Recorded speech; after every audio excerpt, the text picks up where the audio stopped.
Hi, soulmates! Welcome back to Module 2, Purposeful Family. I'm Stephanie Joyce Relucio Chua, and I recently got married to architect John Arvin Chua, and we're currently leading one of our outreaches, Praise Church Santa Cruz.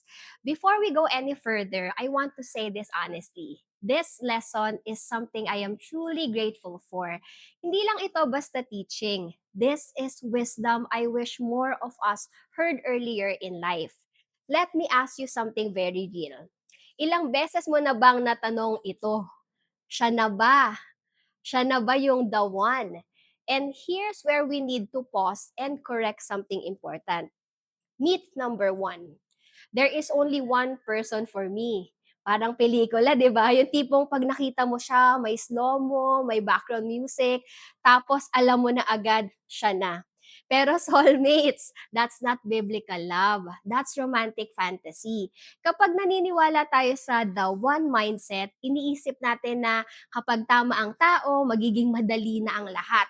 Walang effort, walang struggle, at kapag may problema, naku, baka hindi pala siya yung the one. Pero kahit tama ang tao, mahirap pa rin ang marriage. God never promised effortless relationships. He promised grace to grow. At sa Bible, wala kang makikitang verse na nagsasabing, hintayin mo lang ang the one. What God gives us are principles, not pre-selected people. Hindi mo nakahanap ang the one, binubuo siya. Two imperfect people choosing each other daily under God. Okay?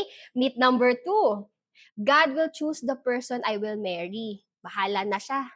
Oh, it sounds spiritual, but let's be honest. Minsan, nagiging dahilan ito para hindi mag-isip at hindi maging accountable. Yes, God guides. Yes, God gives wisdom. But God will not choose for you. He invites you to choose with Him. And that's why this lesson matters. Because before God gave Eve to Adam, may proseso muna. At yan ang iisa-isahin natin. So soulmates, today, we're not rushing into answers. We're learning how to ask the right questions, how to discern the right timing, and how to prepare ourselves not just to find the right person, but to be the right person. Reminder lang muna ha, ang pag-aaralan natin today is not a checklist para i-evaluate ang ibang tao. Hindi ito listahan para hanapan ng mali ang magiging partner mo. But more than anything else, this lesson is an assessment para sa atin mismo. Bago natin itanong kung tama ba siya para sa akin, baka mas mahalagang itanong muna, handa na ba ako para sa relationship na hinahanda ni God? Because minsan, sobrang busy tayo sa paghahanap ng right person, nakakalimutan natin na ang priority pala ni God ay gawing right person muna tayo. So habang pinag-aaralan natin ang mga principles na ito, hawakan natin ang salamin at hindi ang checklist. Let's start with this lesson.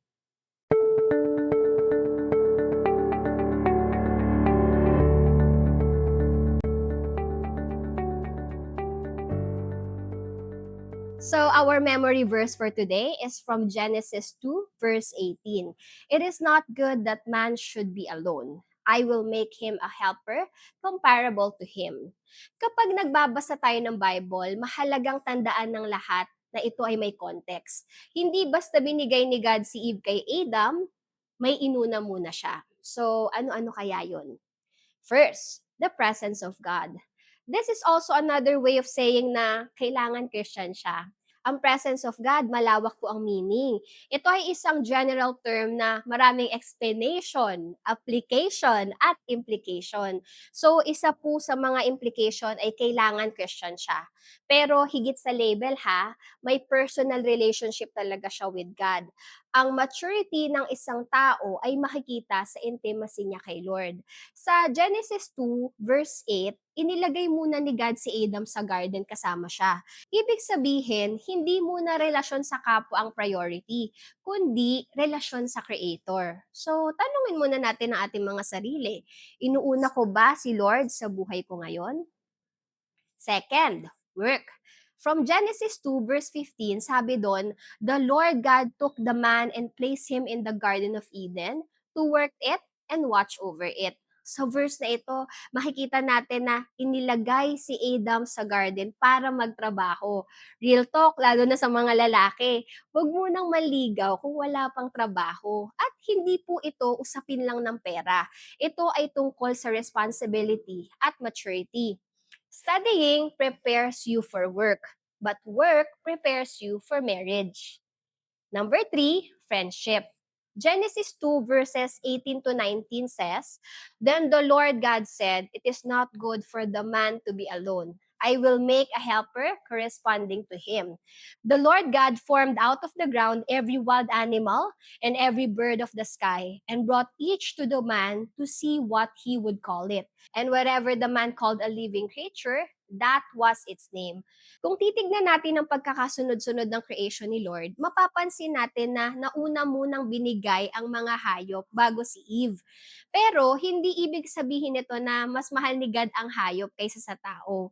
Ang ibig sabihin nito, binigyan muna ni God si Adam ng responsibility at privilege. Pinagkatiwalaan siya ni God na pangalanan ang bawat living creature. In short, may training muna bago ang relationship. Kaya nga ang nangyari sa susunod na verse, sa Genesis 2, verses 20 to 23, the man gave names to all the livestock, to the birds of the sky, and to every wild animal. But for the man, no helper was found corresponding to him. So the Lord God caused a deep sleep to come over the man, and he slept. God took one of his ribs and closed the flesh at that place. Then the Lord God made the rib he had taken from the man into a woman and brought her to the man. And the man said, This one at last is bone of my bone and flesh of my flesh. This one will be called woman, for she was taken from man. Again, God gave Adam the freedom and responsibility to name each creature.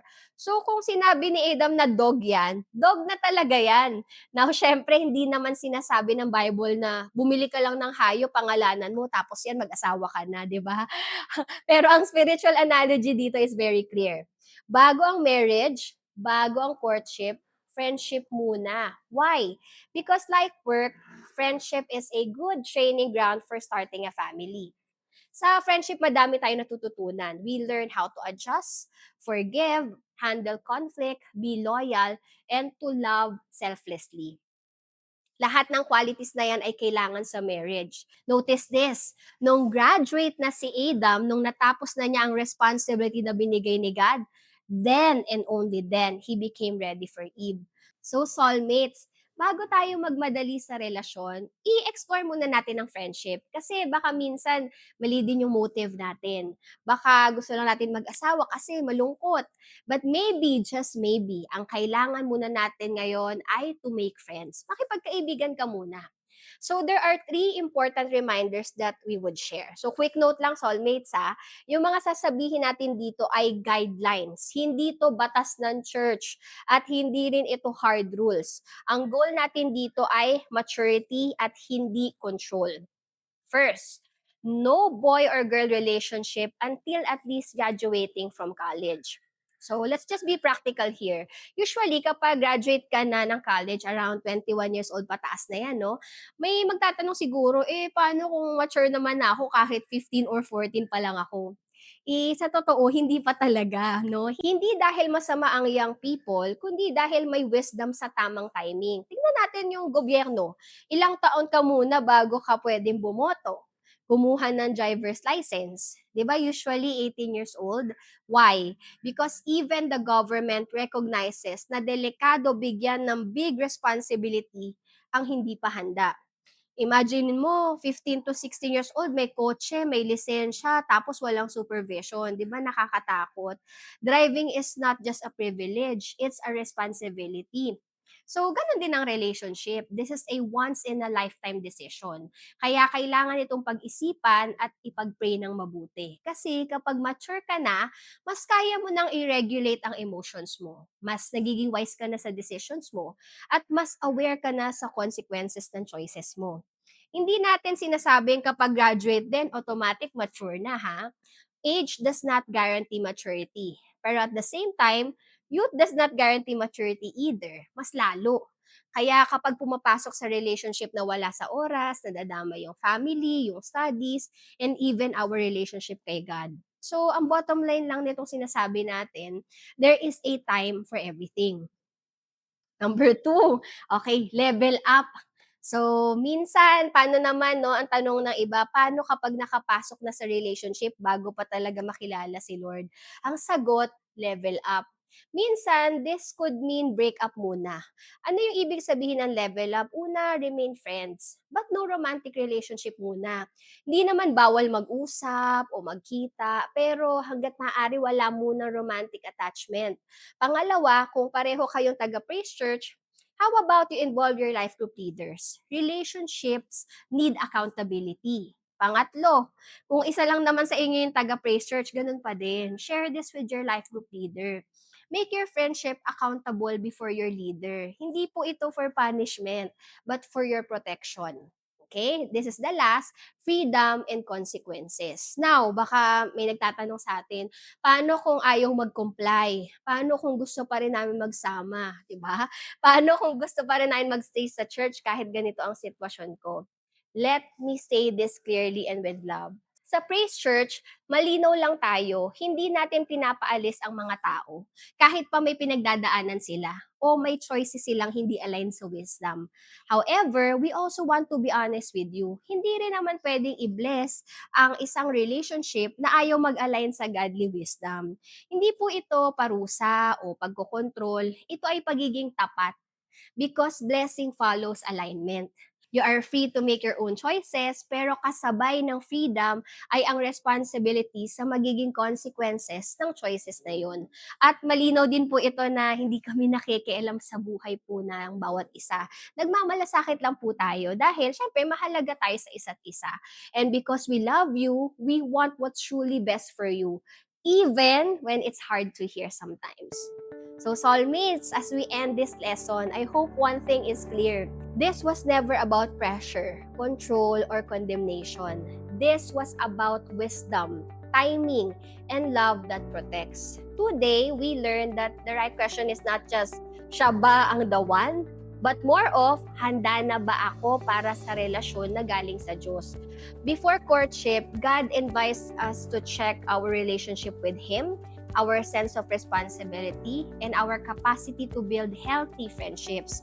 Remember this, God is not rushing you. He is preparing you. If you're single, trust that waiting is not wasting. If you're already in a relationship, allow God to refine and realign. And if you're in a season of decision, know that you are not alone.